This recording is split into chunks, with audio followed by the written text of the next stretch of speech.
Alright guys, so they just aired the series Hatfields and McCoys on History. They've been doing it for the past 3 days, 1 episode per day.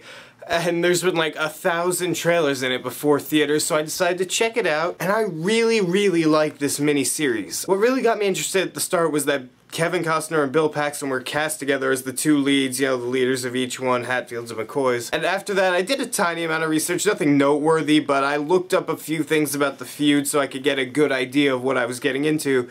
And as the series progressed, I just got more and more into it as it went on each day. Because the first episode, it started out quite slow, I will admit that. I was kind of almost bored at times.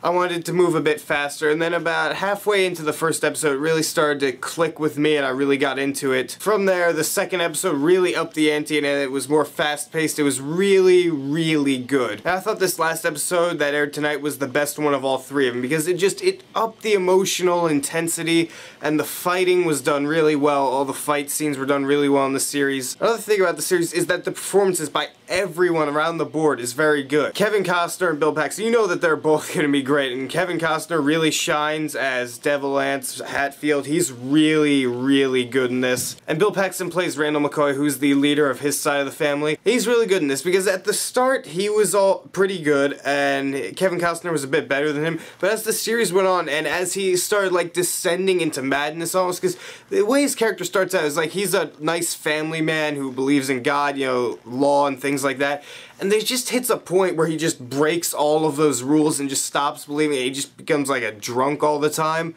It's sad to see, but that's when Bill Paxton's acting really just starts shining out and coming to the forefront, and that's when I really felt for his character. Especially in the last scene he's in this last episode tonight. That was really tough to watch. And everyone else all around was really good. I don't really know anyone else's names, but there was a son for Kevin Costner. I think his name was Johnsy, something to that extent. I thought he was really good. I really liked his character. He was one of my favorite characters on the show, because just throughout, he's not like bloodthirsty like everyone else is. He wants to do what he thinks is right, not what everyone else does.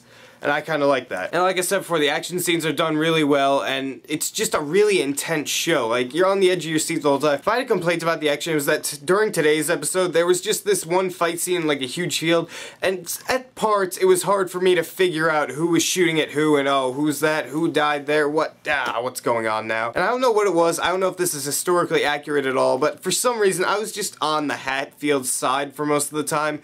Don't ask me why, I just was from the beginning of this whole show. I don't know why, maybe it's because I was attracted to the performances on that side. That might be it. Overall, this mini-series is really good, and I'm glad they kept it at 3 episodes, because if they kept starting to like stretch it out and, you know, it would almost turn into the second season of The Walking Dead, which I did like, but it was slow. And if they stretched this out farther than it needed to be, it would have turned into slow boring and not slow intense like the show actually was. I don't rate TV shows, but if I could, I'd rate it jumbo popcorn. I really like this. I'm actually gonna buy this on Blu-ray when it comes out. I really like this. If you haven't seen it, I'm sure they're running it again right now. I highly recommend you go check it out. So if you guys saw this miniseries, what'd you think of it? How did you feel about it? Whose side were you on, Hatfields or McCoys? Write your beautiful comments down there and tell me what you think. And if you like this video, hit that subscribe button up there, because if you don't...